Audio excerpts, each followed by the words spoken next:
ഇറാന്റെ പർവ്വത നിരകൾക്കടിയിൽ ഒളിപ്പിച്ചു വെച്ചിരിക്കുന്ന ഇറാന്റെ മിസൈൽ സിറ്റി കംപ്ലീറ്റ്ലി ആക്ടിവേറ്റഡ് ആണെന്നാണ് പറയപ്പെട്ടിട്ടുള്ളത്. അതായത് ഇറാൻ പർവ്വത നിരകൾക്ക് ഏകദേശം 100 അടിയിലും താഴത്താണ് ഈ മിസൈൽ സിറ്റികൾ ഇറാൻ ഒരുക്കി വെച്ചിട്ടുള്ളത്.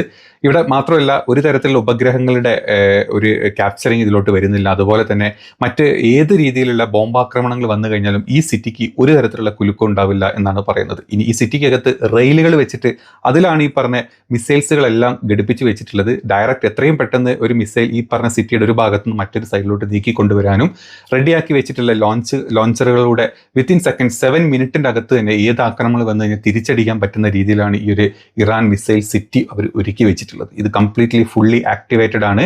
നാളത്തെ ചർച്ച നല്ല രീതിയിലല്ല അമേരിക്കയുടെ ആക്രമണം തുടങ്ങിക്കഴിഞ്ഞാൽ സ്പോട്ടിൽ വിത്തിൻ മിനിറ്റ്സിൽ ഇറാൻ ഇവിടെ നിന്നുള്ള മിസൈലുകൾ ലോഞ്ച് ചെയ്യും എന്നാണ് റിപ്പോർട്ടുകൾ പുറത്തോട്ട് വരുന്നത്. അപ്പം നമുക്ക് നേരെ വീഡിയോയിലോട്ട് പോവാം. അപ്പം വീഡിയോ കാണുമ്പോൾ തന്നെ ഇഷ്ടപ്പെടുന്നവർ ലൈക്ക് ചെയ്ത് വീഡിയോ കാണാൻ ട്രൈ ചെയ്യുക. മാക്സിമം ആളുകൾ സബ്സ്ക്രൈബ് ചെയ്യുക. നിങ്ങളുടെ കമൻറ്റുകളും അല്ലെങ്കിൽ എല്ലാ ഡീറ്റെയിൽസ് എന്താണ് നിങ്ങൾക്ക് പറയാനുള്ളത് അതുപോലെ തന്നെ കമൻറ്റുകളായിട്ട് ഇടണം. നമുക്ക് നേരെ വീഡിയോയിലോട്ട് പോവാം.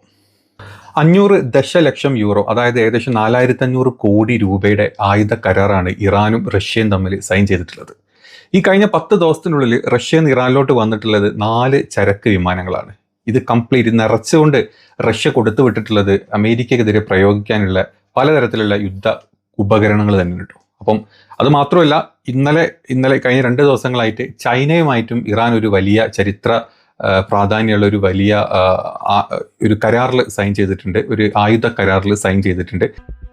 For flights carrying undisclosed cargo reached Iran from Russia in just 10 days, prompting questions about military enhancements. Revelation surfaced days after reports confirmed the major Iran-Russia missile defense deal, signaling deeper cooperation. കഴിഞ്ഞ 10 ദിവസത്തിനുള്ളിൽ റഷ്യയിൽ നിന്ന് ഇറാനിലോട്ട് വന്നിട്ടുള്ളത് 4 വലിയ ചരക്ക് വിമാനങ്ങളാണ്. അത് ഇല്യൂഷിൻ 1L-76 എന്ന് പറഞ്ഞിട്ടുള്ള വിമാനങ്ങളാണ് റഷ്യയിൽ നിന്ന് ഇറാനിലോട്ട് വന്നിട്ടുള്ളത്. ഇറാനിലെ ടെഹ്റാനിലാണ് ഇതെല്ലാം എത്തിയതായിട്ട് ഫ്ലൈറ്റ് ട്രാക്കിംഗ് വിവരങ്ങൾ വ്യക്തമാക്കുന്നത്. ഇതിൻ്റെ ആയുധ കരാറിനെ പറ്റി പറയുകയാണെങ്കിൽ ഇറാനും റഷ്യയും തമ്മിൽ 500 ദശലക്ഷം യൂറോ, ഏകദേശം 4500 കോടി രൂപയുടെ ആയുധ കരാറിലാണ് ഒപ്പിട്ടിട്ടുള്ളത്. ഇനി ഈ റിപ്പോർട്ടുകളുടെ ഭാഗമായിട്ട് തന്നെ 9K333 വെർബ എന്ന് പറഞ്ഞ അത്യാധുനിക portable air defence system Iran വാങ്ങുന്നുണ്ട്. ഇതിൻ്റെ ഭാഗമായിട്ട് തന്നെയാണ്, ഈ ഒരു കരാറിൻ്റെ ഭാഗമായിട്ട് തന്നെയാണ് ഇറാൻ വാങ്ങുന്നത്. ഇനി അത് മാത്രമല്ല 500 ലോഞ്ച് യൂണിറ്റ്, അതായത് നമ്മൾ കഴിഞ്ഞ 2 ദിവസത്തെ മുമ്പത്തെ വീഡിയോയിലാണ് പറഞ്ഞതെന്ന് തോന്നില്ലേ, 500ഓളം മിസൈൽ ലോഞ്ചറുകൾ ഇറാൻ വാങ്ങിയിട്ടുണ്ട് റഷ്യയുടെ കയ്യിൽ നിന്ന്. അത് മാത്രമല്ല 2500ഓളം മിസൈലുകളും ഈ കൂട്ടത്തിൽ ഇറാൻ റഷ്യയുടെ കയ്യിൽ നിന്ന് വാങ്ങിയിട്ടുണ്ട് എന്നുള്ള ഒരു ന്യൂസ് നമ്മൾ കണ്ടിരുന്നു. ഇനി ഇതൊന്നും അല്ലാണ്ട് പിന്നെ ഇതിലോട്ട് ആഡ് ചെയ്യാൻ പറയുന്നത് ഡ്രോണുകൾ, ഹെലികോപ്റ്ററുകൾ, പിന്നെ താഴ്ന്നു പറക്കുന്ന വിമാനങ്ങൾ, ഇങ്ങനെ പെട്ടെന്നൊരു റഡാർ സിസ്റ്റത്തിനൊന്നും ക്യാപ്ചർ ചെയ്യാൻ പറ്റാത്ത രീതിയിലുള്ള പല ന്യൂജൻ യുദ്ധ ഉപകരണങ്ങളാണ് ഇറാൻ റഷ്യയുടെ കയ്യിൽ നിന്ന് വാങ്ങിക്കൊണ്ടിരിക്കുന്നത്. ഇതൊക്കെ ഈ കരാറിൻ്റെ ഭാഗമായിട്ടാണെന്നാണ് പറയുന്നത്. അതായത് അമേരിക്കൻ്റെയോ ഇസ്രായേലിൻ്റെയോ വ്യോമാക്രമണങ്ങൾ ഉണ്ടായിക്കഴിഞ്ഞാൽ അതിനെ ഡിഫെൻഡ് ചെയ്യാനുള്ള എയർ ഡിഫൻസ് സിസ്റ്റവും തിരിച്ച് അങ്ങോട്ട് ആക്രമിക്കാനുള്ള ഫൈറ്റർ ജെറ്റുകളും, ഇനി അതല്ല അമേരിക്കയുടെ മറ്റ് രീതിയിലുള്ള മിസൈൽ സംവിധാനങ്ങൾ വന്നു കഴിഞ്ഞാൽ അതിനെ ഇല്ലാണ്ടാക്കുന്ന, ഇപ്പം ഇസ്രായേലിലെ അയൺ ഡോം പോലത്തെ താഡ് പോലത്തെ ഒക്കെ റഷ്യയുടെ അത്യാധുനിക ഡിഫൻസ് സിസ്റ്റത്തിലാണ് ഏറ്റവും കൂടുതൽ ഇപ്പം ഇറാൻ അവരുടെ ശ്രദ്ധ കൊടുത്തിട്ടില്ല. കാരണം കഴിഞ്ഞ യുദ്ധത്തിൽ നമുക്കറിയാം, 12 ദിവസത്തെ യുദ്ധത്തിൽ നമുക്കറിയാം, ഇറാൻ അങ്ങോട്ട് ഒരുപാട് മിസൈലുകൾ വിട്ടില്ലെങ്കിലും അവർ തിരിച്ച് ഇങ്ങോട്ട് ഈ പറഞ്ഞ എയർ ഡിഫൻസ് സിസ്റ്റം ഇറാന് കംപ്ലീറ്റ്ലി ഇല്ലാത്തത് കൊണ്ട് തന്നെ ഒരുപാട് അതായത് ഫൈറ്റർ ജെറ്റുകൾ വന്നിട്ട് ആണ് ഇറാൻ ഏറ്റവും കൂടുതൽ ആക്രമിച്ചത്. അതിൽ നിന്ന് വന്നിട്ടുള്ള മിസൈലുകളാണ് ഏറ്റവും കൂടുതൽ ഇറാനിൽ നാശനഷ്ടങ്ങൾ ഉണ്ടാക്കി. അപ്പോൾ അതിനെ തകർക്കാനുള്ള അല്ലെങ്കിൽ അതിനെ പ്രതിരോധിക്കാനുള്ള സംവിധാനങ്ങളാണ് ഏറ്റവും കൂടുതൽ ഇറാൻ ഇപ്രാവശ്യം പൈസ ചിലവാക്കിയിട്ടുള്ളതും. അത് റഷ്യയുടെ കയ്യിൽ നിന്നും അതുപോലെ തന്നെ ചൈനയുടെ കയ്യിൽ നിന്നും വൻതോതിൽ ആയുധങ്ങൾ ഇറാനിലോട്ട് ഇറക്കുമതി ചെയ്തിട്ടുണ്ട്. അപ്പം ഇത് നമ്മളിപ്പോൾ പറഞ്ഞത് ഇതാണ്. അതുപോലെ തന്നെ അറ്റാക്ക് ഹെലികോപ്റ്ററുകൾ വാങ്ങിച്ചിട്ടുണ്ട്. മിസൈലുകൾക്ക് പുറമെ റഷ്യയിൽ നിന്നും Mi-28NE എന്ന് പറഞ്ഞിട്ടുള്ള അറ്റാക്ക് ഹെലികോപ്റ്ററുകളും ഇറാന് ലഭിച്ചതായിട്ടുള്ള റിപ്പോർട്ടുകളാണ് വന്നിട്ടുള്ളത്. ഇതേ സമയത്ത് തന്നെയാണ് നമ്മൾ ചൈനയുടെ കയ്യിൽ നിന്ന് ഒരുപാട് ഏകദേശം ഞാൻ പറഞ്ഞ ഡീറ്റെയിൽസ് ഇന്നലെ വാർത്തകളിൽ വന്നിട്ടുണ്ട്. ചൈനയും ഇറാനും നടക്കുന്നത് കഴിഞ്ഞ ഇതേപോലെ തന്നെ 2 ദിവസത്തെ മുമ്പത്തെ വീഡിയോയിൽ നമ്മൾ പറഞ്ഞിരുന്നു. CM-302 മിസൈലുകൾ ചൈനയുടെ പക്കലുള്ള ഏറ്റവും ശക്തമായിട്ടുള്ള കപ്പൽ വിരുദ്ധ ആൻറ്റി ഷിപ്പ് മിസൈലുകളാണ് ഈ CM-302 എന്ന് പറഞ്ഞിട്ടുള്ളത്. ഇത് ഇറാനിലോട്ട് എത്തിയിട്ടുണ്ട് എന്നുള്ള ന്യൂസുകൾ വരുന്നു. അത് മാത്രമല്ല ഇത് ചൈനയുടെ YJ-12 മിസൈലിനെ കയറ്റുമതിയുടെ പതിപ്പാണ് ഈ മിസൈലുകൾ എന്നാണ് പറയുന്നത്. ഇനി ശബ്ദത്തേക്കാൾ 3 ഇരട്ടി വേഗത എടുക്കാൻ പറ്റുന്ന മാച്ച് 3 സഞ്ചരിക്കാൻ കഴിയുന്ന ഒരു സൂപ്പർസോണിക് മിസൈലിന് ഏകദേശം 290ഓളം ദൂരപരിധിയുണ്ട്. അപ്പോൾ റഡാറുകളിൽ നിന്ന് രക്ഷപ്പെടാൻ കടൽ നിരപ്പിന് തൊട്ട് മുകളിലൂടെ പറക്കാൻ പറ്റുന്ന മിസൈലുകളാണ് ഇത് ചൈന അവകാശപ്പെടുന്നത്. ഇതും ഇറാന്റെ പക്കൽ എത്തിയിട്ടുണ്ട് എന്നുള്ള റിപ്പോർട്ട് വരുന്നുണ്ട്. ഇനി അത് മാത്രമല്ല അമേരിക്കൻ നാവികസേനയ്ക്ക് ഏറ്റവും വലിയ ഭീഷണി എന്ന് പറഞ്ഞാൽ പേർഷ്യൻ ഗൾഫിലെ ഹോർമോസ് കടലിടുക്കിൽ അമേരിക്കൻ വിമാന കപ്പലുകളെ തകർക്കാൻ ശേഷിയുള്ള മിസൈലുകളാണ് ചൈന ഇപ്പം ഇറാന് സമ്മാനിച്ചിട്ടുള്ളത്.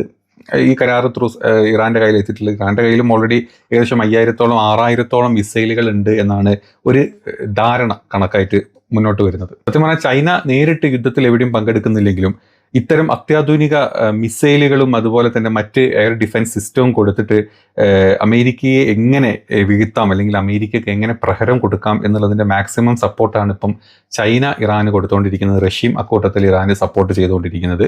ഇങ്ങനെ ഏകോപിച്ചിട്ട് ഇവരെല്ലാവരും കൂടെ ഒരു ആക്രമണത്തിലോട്ട് വരികയാണെങ്കിൽ സത്യമായിട്ടും ഈ പറഞ്ഞ അമേരിക്കയ്ക്ക് പിടിച്ചു നിൽക്കാൻ പറ്റില്ല എന്ന് നമുക്ക് തന്നെ അറിയാം. അതുപോലെ തന്നെ മറ്റ് ചില റിപ്പോർട്ടുകൾ വരുന്നത് ഇറാന്റെ മിസൈൽ സിറ്റി ആക്ടിവേറ്റഡ് ആയിട്ടുണ്ട് കംപ്ലീറ്റ്ലി എന്നാണ് പറയപ്പെടുന്നത്. ഇത് ഇറാന്റെ പർവ്വത നിരകൾക്കിടയിലെ 100 കണക്കിന് അടി താഴത്താണ് ഈ മിസൈൽ സിറ്റി നിർമ്മിച്ചിട്ടുള്ളത്. ഇവ ഉപഗ്രഹങ്ങൾക്കും അല്ലെങ്കിൽ വ്യോമാക്രമണങ്ങൾക്കും കണ്ടെത്താനോ അല്ലെങ്കിൽ നശിപ്പിക്കാനോ സാധിക്കാത്ത വിധം സുരക്ഷിതമാണ്. ശത്രുവിൻ്റെ ഏത് ആക്രമണങ്ങളെ അതിജീവിക്കാനും മിനിറ്റുകൾക്കുള്ളിൽ ശക്തമായിട്ടുള്ള തിരിച്ചടി, ഒരു സെക്കൻഡ് സ്ട്രൈക്ക് പവറും കൂടെ ഈ ഒരു മിസൈൽ നഗരങ്ങൾക്ക് അല്ലെങ്കിൽ സിറ്റീസിന് ഉണ്ട് എന്നാണ്, ആ രീതിയിലാണ് ഇത് രൂപകൽപ്പന ചെയ്തത് എന്നാണ് ഇറാൻ പറഞ്ഞിട്ടുള്ളത്. ആ ഒരു പേടി തന്നെയാണ് അമേരിക്കക്കും എല്ലാവർക്കും ഇപ്പോൾ ഉള്ളതും. ഇനി ഇതിൻ്റെ പ്രധാന പ്രത്യേകതകൾ പറഞ്ഞു കഴിഞ്ഞാൽ ചലനശേഷി, അതായത് ഇതിൻ്റെ മൊബിലിറ്റി എന്ന് പറഞ്ഞു കഴിഞ്ഞാൽ മിസൈലുകൾ റെയിൽ ട്രാക്കിൽ ഉറപ്പിച്ച് വെച്ചിരിക്കുകയാണ് ഇതിനകത്ത്. ഇവ തുരങ്കങ്ങൾക്കടിയിലൂടെ വേഗത്തിൽ നീക്കാനും രഹസ്യമായിട്ടുള്ള ലോഞ്ച് ഹാച്ചുകളിലൂടെ വിക്ഷേപിക്കാനും സാധിക്കുന്ന രീതിയിലാണ് ഈ കംപ്ലീറ്റ് മിസൈലുകളെ അവിടെ റെഡിയാക്കി വെച്ചിട്ടുള്ളത്.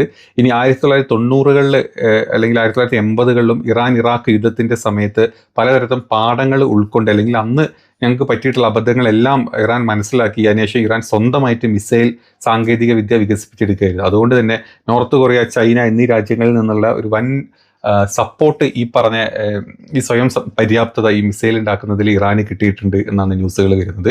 ഇനി ഈ കൂട്ടത്തിൽ പെട്ടതാണ് നമുക്കറിയാം ഷഹാബ് 3, അതുപോലെ സെച്ചിൽ തുടങ്ങിയ മിസൈലുകൾക്ക് ഏകദേശം 2000 കിലോമീറ്റർ ദൂരപരിധി ഉണ്ട് എന്നാണ് പറയുന്നത്. ഇത് ഇസ്രായേലിൻ്റെ ഡയറക്റ്റ് പോയി അടിക്കാനും സകല അമേരിക്കൻ ബേസുകളിൽ നേരിട്ട് പോയിട്ട് തകർക്കാനും പറ്റുന്ന മിസൈലുകളാണ് ഈ ഇറാന്റെ കയ്യിലുള്ള ഈ മിസൈലുകൾ. അപ്പോൾ ഇതെല്ലാം കൂടെ കുട്ടി വെച്ചിട്ടുള്ള ഏകദേശം 5000-6000ഓളം മിസൈലുകളാണ് ഇറാന്റെ മിസൈൽ സിറ്റി അല്ലെങ്കിൽ മിസൈൽ ആ ഒരു സ്ഥലത്ത് റെഡിയാക്കി വെച്ചിട്ടുള്ളത് എന്നാണ് ഇറാൻ പറഞ്ഞത്. അപ്പോൾ ഇത് കംപ്ലീറ്റ്ലി ആക്ടിവേറ്റഡ് ആണ്.